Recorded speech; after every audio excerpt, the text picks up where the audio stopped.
ሰላም ሰላም፣ ጤና ይስጥልን ውድ አድማጭ ተመልካቾቻችን እንደምን አላችሁ? ይህ ዲጄ አቤ ዩቲዩብ ነው። ላይክ፣ ሼር፣ ኮሜንት፣ ሰብስክራይብ እያደረጋችሁ አብሮነታችሁ ላሳዩኝ። የዛሬ ርዕሰ ጉዳይ ደግሞ ሺህ አልጠጣ ትንሽ ያስጠጣል። ዛሬ ማነሳው ርዕሰ ጉዳይ እንዳይደብራችሁ። ለማንኛውም ዛሬ የኢትዮጵያ ኪነ ጥበብና የጋዜጠኞች ማለት የኢትዮጵያ ጋዜጠኞችና ኪነ ጥበቡን ምን ያመሳሰላቸዋል የሚለውን ነገር ማውራት እፈልጋለሁ። የኪነ ጥበቡ እንግዲህ ኪነ ጥበቡን በሙዚቃውን በሉት በፊልሙም ያው የምታዩት ነው። ከቀን ቀን በጣም ብዙ ነገር መስራት እያለብን ብዙ የሚሰሩ ጉዳዮች እያሉብን ሳይነካ ግን የሚሰራው የኪነ ጥበብ ስራ በፊልሙም በሉት በሙዚቃውም እየተጨማለቀ ነው እና ማለት አሁን ፊልሙ አይታችሁት ከሆነ በተለይ አሁን ደግሞ በተከታታይ ድራማ በምን የሚመጡት እንትን በቃ ተማሪ ነን። በተለይ በትምህርት ቤት አሁን ተጨማልቋል የፊልም አይነት በቃ ማለት ተማሪዎች ከዚህ ምን ሊማሩ ነው የሚማሩ? መደበኛ ምናልባት ካራክተሩን ተዳብሰው ሊሆን ይችላል በየትምህርት ቤት ገብተው የሚሰሩት እነዛ መደበኛ ተማሪዎች ከእነሱ ምንድን ነው የሚማሩት? ማለት እነዛ ካራክተር የተላበሱ ሲጣሉ በሆነች ፍቅር አፍቅረው ምናምን ቦክሰኛ ሲሆኑ ስፖርተኛ ሲሆኑ እንደዚህ ሲደባደቡ ምናምን ነው የሚታየው እና ልጆች ደግሞ በዛ ልክ አይምሯቸው ይቀረጻል። መደበኛ ተማሪዎቹ ከእነዚህ ምንድን ነው የሚማሩት? ምን ለማስተማር ፈልጋችሁ ነው? የሚገርመኝ ነገር እሱ ነው። ከዛ ውጭ ደግሞ በፊልሙ አሁን ፊልሙን የሚሰሩት በቃ የሚመስለኝ ተጠራርተው ገሌን በቃ ይኸኛውን ካራክተር ያዘው ገሌ ይኸኛውን ካራክተር ያዘው ብለው ምናልባት ማን ታዋቂ ሰው መሀል ላይ ጠብ አድርገውበት ምናምን እዛም በኋላ በአማተር ነው የሚያጨማለቁት በቃ እንዳለ። እኔ አማተር መስራቱ ኃጢአት የለውም። ጎበዝ ከሆነ ችግር የለብኝም። ማንም ሰው ቢተካ ኪነ ጥበቡን መተካከል ስለሚፈልግ ማለት ነው። ግን እኔ የሚገርመኝ አንዲት ትወና ማትችል ዝም ብላ ቆንጆ ነገሩና መልከጡም ትውን። አሁን ፊልም የቁንጅና ጉዳይ አይደለም በነገራችሁ ላይ በቃ ትወና ነው መሆን ያለበት እንጂ በቁንጅና የሚለካ ምናምን አይደለም። ግን የሆነች ሴቱና በቃ ምንም ትወና ሳትችል ቆንጆም ሆነች ቆንጆ ሳትሆን ትወና ሳትችል ስታጨማልቀው ካያችሁ በእርግጠኝነት እሷ ፕሮዲውሰር ሆነች። በቃ ፊልሙን ፕሮዲውስ ታደርገዋለች፣ እንደፈለገ ታጨማልቀዋለች። ወንድ ይህን አይነት ገጀራ የሆነ ወንድ ደግሞ ገብቶ ፊልሙ ሲያጨማልቀው ካያችሁ ትወና ሳይችል እሱ ፕሮዲውሰር ነው። በቃ ገንዘቡን ከከፈለ ፊልሙ እንደፈለገ የማጨማለቅ መብት አለው ማለት ነው። ዳይሬክተሩም አያዝም፣ ምንም ማድረግ አይችልም። ደራሲው ምን መብት የለውም። በቃ ገንዘብ ከፋይ ነው ዋናው ተሰሚ ያለው ማለት ነው። በቃ እና ፊልሙ በዚህ ልክ ወርዷል። በቃ ሴቷን ፕሮዲውስ አድርጋ ወንዱ ፕሮዲውስ አድርጎ ያክስቱን ልጅ አጎቱን ልጅ በቃ ቪዲዮ ይታዩ አይነት ነገር ነው። እና ፊልም ሰራ ቁጥር ምን ያደርጋል? ጥራት ከሌለው ወደጀ ይህን ያክል ፊልም ሰራ ምን ያደርግልናል? ለዛውም 10 ፊልም በአንድ አይነት ገጸ ባህሪ ለምሰሩት ፊልም ምን አለ ደህና ነገር ብትሰሩ። ስንት እኮ ትልልቅ ነገር የሰሩ ትልልቅ ሙያ ብቃቱም ያላቸው ስንት ትልልቅ ስራ የሰሩ ባለሙያዎች እኮ አሉ በፊልም ኢንዱስትሪ። አንድም ግን የሚገርመኝ ከመንደር መንደር እየተጠራራ በምንም የትወናው ችሎታው ምንም ነገር ሳይኖራቸው ፍላጎት ስላለ ምንም ነገር አይሰራም። በነገር ላይ ብቃቱ ሳይኖር እና ትልልቅ ነገር የሰሩ ትልልቅ ብቃት ያላቸው ትናንት በሚገርም አይነት በወጣትነት ጊዜያቸው የሰሩ ዛሬ ደግሞ ሽማግሌም ሆነው አባትም ሆነው ጥሩ አባት ሆነው መስራት የሚችሉ ምሳሌ የሚሆኑ ዲሲፕሊን ያላቸው ምናልባትም እንግዲህ በአንዳንድ ኩሩ ሄዳችሁም ታዩ ከሆነ ትልልቅ ሰዎች በአጋጣሚ ተጠርተው ከመጡ ሰዓታቸውን አንዳች ሰዓት እንኳን አያሸራርፉ ለቀጠሯቸው እንኳን ያላችሁ ታማኝነት የድሮዎቹ ሰዎች እና የአሁኑ ደግሞ መጥቶ ይንበላጠጥብሃል። ቁርሴን አልበላሁም እንትን የበላው መሀል ላይ ይጠፋል፣ ካሜራ ተደቅኖ ምናምን በቃ ራሳቸውን የሚያዩበት መንገድ እንኳን ደስ አይልም እውነት ለመናገር። ይህ ምናልባት በቅርጹ አካባቢ የምትገኙ ሰዎች አሳቤን ሸር ታደርጉኛላችሁ ምን ያክል እንደሚያስቸግሩ። ጀማሪ ናቸው። በዛ ላይ ደግሞ 1-2 ቦታ ላይ ታዩ በቃ መለመን ነው የሚፈልጉት። እነዛ ግን 40-50 ዓመት ለኪነ ጥበቡ እንኳን ዋጋ ከፍለው አሁንም ፖርሳቸውን በጀርባቸው ተሸክመው ታክሲ ተጋፍተው መጥተው ያን ያክል ቦታ አቋራጠው መጥተው እንኳን ለሰዓታቸው ያላቸው ዲሲፕሊን የሚገርም ነው። እና ኪነ ጥበቡ በጣም ነው የተመታው በዚህ ጉዳይ ላይ ማለት እንደውም አንዴ የሆነች ልጅ ሶሻል ሚዲያ ላይ ስለ ኢትዮጵያ ፊልም አሁን ባለው ርዕስ የሚሰጣቸው ርዕስ የአንቺው ሌባ፣ የመንደር ሌባ፣ የሰፈር ሌባ፣ የወንድ ሌባ፣ የሴት ሌባ፣ የማን ሌባ፣ የገሊ ሌባ። አረ ርዕስ እንኳን ተው። ጥሩ ነገር ደግሞ የሚሰራው ፊልም ጭራሽ ከርዕሱ ጋር ማይገናኝ ከየት ነው ተጠራርታችሁ የምትመጡት? ግን ከየት ነው? እኔ እኮ ግራ ነው የሚገባኝ። ስንት ሀሳብ የሚሰራበት ሀገር ላይ ያለ ደህና ስክሪፕት መርጣችሁ ሰውን ሚይዝ ዩቲዩብ ላይ ስለተለቀቀ ብቻ እኮ አይደለም። የሲኒማ ፊልም ደህና ነገር ሰው ተጠራርቶ የሚያየው ይሄ ነገር ቢታይ ለትውልድ ያስተምራል። ነገ ውሎ አድሮ ቢታይ ማንንም አያሳፍርም።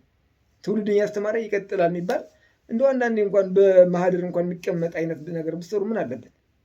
እቺ ትንሽ ነገር እየለቀቃችሁ ሳንቲም ለመለቃቀም ደግሞ ሰው ክፋቱ ጥሩ ነገር አያይ። የሚገርመው ነገር ይሄ የተጨማለቀውን ወሰደው ወጨቀው ምናምን የሚለውን የሰፈር አይነት ስብስብ የሚመስለውን ነገር ነው ሰውም ገብቶ የሚያየው። እኔ መጥፎ ነገር ይወድልናል መሰለኝ አላውቅም። እንዴት ነው ክብር የማይወድልን ጥሩ ነገር የማይወድልን? ባለሙያው እንዴት ነው የምናበረታተው? ደግሞ አንዳንዱ እንዲያጨማልቆ ሰርቶ ደክመንበታል።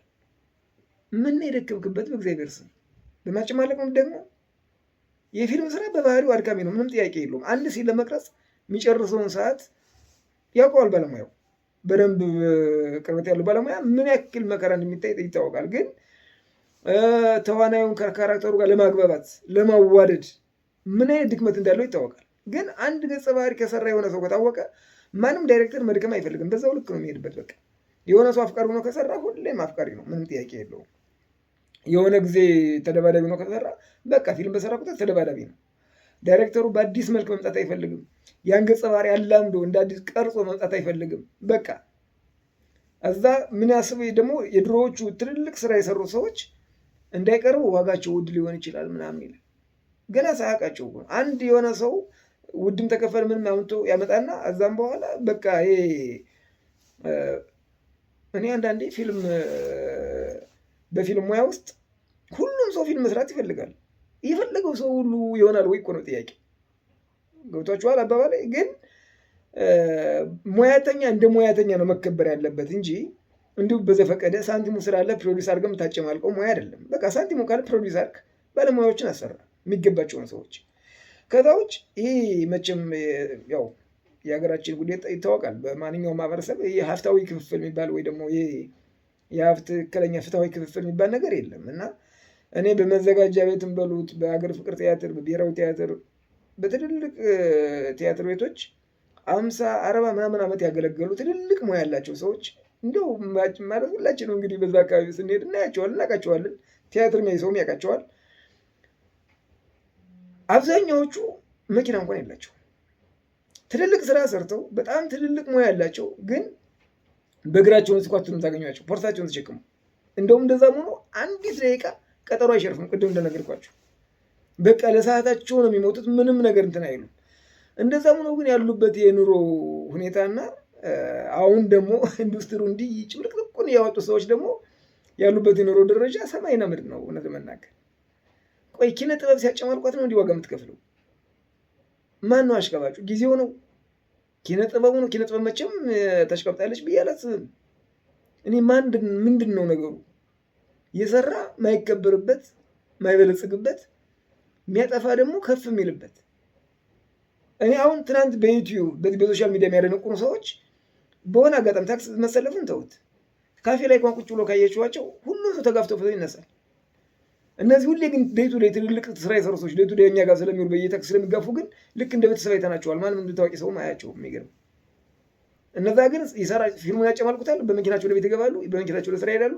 በቃ ለእኛ ውድ ናቸው። በሶሻል ሚዲያ ደግሞ ሲያጨማልቁት እናያቸዋለን። በቃ እንደ ብርቅዬ ነው የምናያቸው የሚያጨማልቁት ሰዎች ፊልሙን ኢንዱስትሪ። በተመሳሳይ የሙዚቃውንም እንደዚሁ ነው። መቼም የፊልም ኢንዱስትሪ እንግዲህ ጨርሰው መጀመሪያ የፊልም ኢንዱስትሪ ካነሳው ይልቅ ለምሳሌ ጋዜጠኞች ደግሞ ከኪነ ጥበቡ ጋር ያው ኪነ ጥበብ ሁሉም አለ። በእርግጥ ኪነ ጥበብ እንግዲህ ሙዚቃው ኪነ ጥበብም አለ፣ የዘፈኑም አለ፣ ሁሉም ላይ የፊልሙም አለ። ይህ ነገር የጋዜጠኞችን የሚመሳሰላቸው ነገር ልክ አሁን ኪነ ጥበቡን እያጨማለቁት እንዳሉ ሰዎች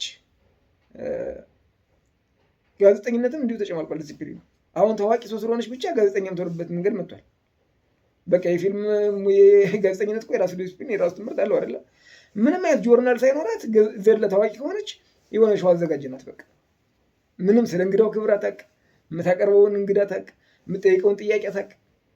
ምንም ትናንት በሶሻል ሚዲያ ሲሳደብ ሲዘልፍ ምን ሲል የነበረውን ሰውዬ አምጥተው እንደ ታዋቂ ሰው የሚያቀርቡበት መንገድ ነው የሆነው እና ይህ የሙያ ዲሲፕሊን በጣም ይቀረዋል። የጋዜጠኝነት ሙያ ዲሲፕሊን እንዴት ነው የሚሆነው? ሁሉም ጋዜጠኛ መሆን ይቻላል ወይ? የሚጠይቀው ሁሉ ጋዜጠኛ ነው ወይ? መድከም አይፈልጉም። በቃ ሶሻል ሚዲያ ሲሳደብ የነበረ ሰው ሲዘልፍ የነበረ ሃይማኖት በሃይማኖት ውጭ ሀገር ሆኖ ኢትዮጵያን እንደ ኢትዮጵያነት ሳይሆን ኢትዮጵያን እንደዚህ ዘቅዝቆ ኢትዮጵያዊነትና ኢትዮጵያን ሃይማኖትና ብሔርን እንደ ጉድ ሲያዳጥል የነበረ ሰው ሲመጣ ቀይ ምንጣፍ ማንጠፍ ነው የሚቀራችሁ። ተቀበላችሁ አምታችሁ እንዴት ነበር? እንዴት ነው ሶሻል ሚዲያው ምናምን በቃ ሲሳደብ የምናውቀው ስድቡን እናውቀዋለን። ሰውዬው ድጋሚ ልታስደድቡን ነው የምታመጡት። እዛ በሞባይል መስኮቱ ቢሰድብን አይሻልም? ብሔርን ከብሔር የሚያጋጭ አገርን እንደ ሀገር የማይቆጥር ከሰው ሀገር ተመሸጎ ሲሰድብ የነበር ሰውዬ ኤርፖርት ገና እግሩ ሳይወርድ አንድ እግሩ ሳይወርድ አቅፋችሁ አወርዳችሁ አምታችሁ ታቀርቡልን አላችሁ። ይህ ምንድን ነው ማለት? ምን አድርጉ ማለት ጆሮችን መቀለጃ ነው ወይ? ከዛ ደግሞ በሶሻል ሚዲያው በስድብ የሚታወቁትን ሰዎች የምታመጡብን ወጣቶች፣ እናንተ መታወቅ ከፈለጋችሁ ተሳዳቢ ሆኑ፣ መታወቅ ከፈለጋችሁ ጽንፈኛ ሆኑ፣ መታወቅ ከፈለጋችሁ የገሌን ብሔር ስደቡት፣ መታወቅ ከፈለጋችሁ የገሌን ሃይማኖት አራክሱት እያላችሁ እያስተማራችሁን ነው። የሚሳደብ ሰው ምን ሊማርበት ነው ወደኛ የምታመጡት? ቅድም ተናግሬያለሁ። ሰው መጥፎ ነገር ነው የሚሰማ። ስለዚህ አሁን በቃ የኛ ራያችን ምሳሌያችን ተሳዳቢ ነው ለኛ። ሰው የሚያየው መርጦ የሚሳደበውን ሰው፣ ጥሩ ነገር የሚሰራውን አንዳችን ነገር ላይ የሚያደርግ ሰው የለም። እና ምን አሁን እኛ ምን እንድንማረው እንደተደረጉ ተዛ ደግሞ ትልልቅ ስራ የሰሩትን በሙዚቃውም ሊሆን ይችላል፣ በፊልሙ ሊሆን ይችላል። ትልልቅ ስራ የሰሩትን አንድም ሰው ዞሩ ላያቸው ማን በቃ በእናንተ ዙሪያ ያሉትን በእናንተ አካባቢ አሽኮለ ላይ የሚጫወቱትን ሰዎች ነው የምታቀርቡብን ወደኛ። በቃ ምንም ነገር የሚረባ ነገር ሳይሰሩ ትልልቅ ስራ የሰሩ ሰዎች እያሉ መድከም አትፈልጉም። እዛ ተመሳሳይ ጥያቄ ነው የምትጠይቁት። ብሔር ምንድን ነው? ከየት ነው የተነሳው? ምንድን ሃይማኖት? የሆነ ታዋቂ ሰው ሰይፉ ሚዲያ ላይ ከቀረበ ሁላችሁም ተቀባብላችሁ ነው የምታቀርቡት። እንግዳ ጠፍቶ ነው ወይ እንዴ? ኢትዮጵያ እኮ በተለያየ ዘርፍ በቃ ከግብርናው ጀምሮ ገበሬ እኮ እንደ ምሳሌ መቅረብ እኮ ይችላል አይደል እንዴ? የግድ ኪነ ጥበብ ባለሙያ መሆን አለበት ለእንግድነት ለመቅረብ? ትልልቅ ስራ የሰሩ ሰዎች እኮ አሉ። አሁን እንደው ጉዳዩን የኪነ ጥበብ ጉዳይ ስላነሳሁት ነው እንጂ ትልልቅ መቅረብ ያለባቸው እንግዶች እኮ አሉ አይደል እንዴ? በተለያየ ሙያ በሕክምናው ሊሆን ይችላል፣ በመምህርነቱ ሊሆን ይችላል፣ በተለያየ ስራ ብቻ እንደ ምሳሌ የሚነሱ ለማህበረሰቡ የሚያስተምሩ እድገትን ምን እንደሆነ የሚያስተምሩ ማህበረሰብ ምን እንደሆነ የሚያስተምሩ ራሳቸውን በደንብ ችለው ለሰው ምሳሌ የሚሆኑ በተለያየ ማህበረሰቦች የተለያዩ ሰዎች አሉ። ለሚዲያ ሽፋን የሚበቁ ማለት ነው። የሚያወሩት ነገር የሚያስተምር ስርዓት ያለው ይህን ኢንተርቪው ባላለቀ የሚያስብል ትልልቅ ስራ የሰሩ ትልልቅ ነገር የሚናገሩ ሰዎች አሉ። እናንተ ግን ወፈፊውን የምታመጡብን። በዛ ላይ ደግሞ ከአንድ ሚዲያ የቀረበውን 10 ምናምን ሚዲያ ተመሳሳይ ጥያቄ። አረ እንዴት ጥያቄው እንኳን ላይ ታርጉልን። አንድ ነገር ሰለችን በጣም። አረ መቀለጃ አይደለንም እኛ። እኔ አሁን ቅድም እንዳልኳችሁ ነው። በፊልሙም በሉት በሙዚቃው ትልልቅ ስራ የሰሩ ሰዎች ያሉበት የኖረው ደረጃ ይታወቃል። የፊልሙንም የሙዚቃውንም የኪነ ጥበብን ዘርፍ አስገድደው የደፈሩ ሰዎች ደግሞ ያሉበት የኖረው ደረጃ ይለያል። እና ሰው አሁን በቃ ውጤት የሚመስለው ማበላሸት ነው ከጥሩነት ይልቅ። እና ይህ ነገር በጣም በጣም በጣም ስለሚገርመኝ ነው። እንዲያውም አንድ እንደ ምሳሌ ዛሬ መጠቀም የፈለኩት ነገር ቢኒያም ወርቁ በጣም ትልቅ ባለሙያ ነው። ከ90ዎቹ ማገባደጃ ጀምሮ የተለያዩ ልጆችን ይዞ ወደ ኪነ ጥበቡ ማለት እሱ እንግዲህ በቲያትር ነው የተመረቀው። ወደ ኪነ ጥበቡ ይዟቸው መጣ። አስራት ታደሰን፣ ሰለሞን ቦጋለን፣ ፍቃዱ ከበደን፣ ሳምሶን ሳደሰን፣ ቤቢን ሌሎችም አሉ። እንደ ምሳሌ እነዚህን ይዞ መጣ። በደንብ ነው የሰሩት አራቱም። ያው ቢኒያም በዝግጅትም በድርሰቱም በሁሉም በትወናውም ስላለ በጣም አንቱ የተባለ ባለሙያ ነው። በጣም እኔ በግሌ ማደንቀው አራቱ በጣም በፊልም ቁጥርም ከሆነ ተመሳሳይ እየሰሩ በጥራትም ከሆነ በሚገርም ሁኔታ አራቱም በአንድ መልክ ሊያስጨበጭቡ የሚችሉ ምንም ገሌን ከገሌ ማበላለጥ ማይቻል እንደ ተመልካች ነው ማወራችሁ። አራቱም የሚገራርም ብቃት የሰሩ ነው። በሚገራርም ብቃት የሰሩ ሚዲያው ደግሞ እኩል ሽፋን የሰጣቸው በሰጣቸው ሽፋን ልክ ደግሞ ለማህበረሰባቸው ጥሩ ነገር የሰሩ ናቸው ብዬ አስባለሁ። በተለይ ሶስቱ ማለት በትወና ያሉት ሳምሶን፣ ሰለሞን ፍቄ ሚዲያ በደንብ ቢኒያምም እንደዚሁ በደንብ ሰርተዋል። ግን ከነዚህ መካከል አስራት ታደሰን የትም ቦታ አይቼው አላውቅም። እንደውም የሆነ ጊዜ ጋዜጠኛ በቃሉ ገብረመድህን የሚባል የኪነ ዋልታ ጋዜጠኛ አቅርቦት ነበርና በጣም የሚገራርሙ ስራዎች ሰርተሃል፣ ትልልቅ ስራዎች። እኔ በግሌ አድናቂ ነኝ አለው እንዲያውም እና ግን ሚዲያ ላይ አይቼ አላውቅም። ለምንድን ነው ሲለው አንጨብጫቢ ያስፈልጋል፣ ቲፎዞ ያስፈልጋል ሲል ሰማሁት። በጣም ስለከነከነኝ ነው ማለት እውነቱ ነው፣ ምንም ጥያቄ የለውም። አሁን ወደ ሚዲያ ለመምጣት አማላጅ ያስፈልጋል፣ ነጋሪት መጎሰም ያስፈልጋል። ጋዜጠኛውም በቃ ተደውሎ ገሌና አቅርቦ ምናምን ውለታ ከፋይ ነኝ ምናምን ተብሎ የሚያቀርብ ነው የሚመስለኝ፣ የግሌ አስተያየት ነው። እንደዛ ይቀርባል። እንግዲህ ያው ኢንተርቪዎቹ የምናያቸው ከሆነ እንደዚህ ነው የሚመስሉት። ማለት ሰው በየጉራንጉሩ በየምኑ ገብታችሁ ትናንት ገሌ ለቲያትሩ፣ ለፊልም ኢንዱስትሪ፣ ለኪነ ጥበቡ እንደዚህ ከፍሏል፣ ትናንት በጣም ለሲኒማው ጥሩ ነገር ሰርቷል፣ ትውልድን አስተምሯል ብላችሁ ወርዳችሁ ታች ድረስ መጠየቅ አትፈልጉ።